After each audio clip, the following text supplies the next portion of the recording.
রাঘুর সংকটজনক অবস্থা ও হাসপাতালে স্থানান্তর।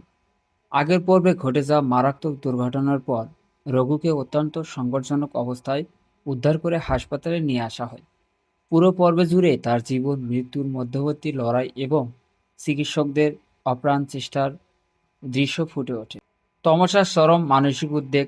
রঘুর এই অবস্থায় তমসা মানসিকভাবে ভীষণ ভেঙে পড়ে এবং চরম উদ্বেগের মধ্যে দিয়ে দিন কাটায়। এদিকে রঘু জীবনের আশঙ্কা, অন্যদিকে নিজের গোপন উদ্দেশ্য ও পরিচয় ধরে রাখার চাপ। এই দুই মাঝে তমসার ভেতরে ব্যাকুলতা ও পর্বটিকে স্পর্শ হয়ে ওঠে। অকর্মিত পরিণতি যে কোনো সাধারণ দুর্ঘটনা নয় এবং এর পেছনে গভীর কোনো ষড়যন্ত্র রয়েছে। এই সন্দেহ প্রতাপের মনে হয় দৃঢ় হয়। সে নৌপথ্যে সত্য ও অপরাধীকে খুঁজে বের করতে নিজস্ব উপায়ে তদন্ত ও অনুসন্ধান চালানো শুরু করে।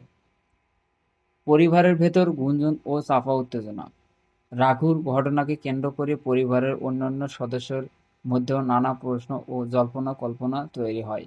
একে অপরের প্রতি সন্দেহ এবং অবিশ্বাসের বাতাবরণ তৈরি হয়।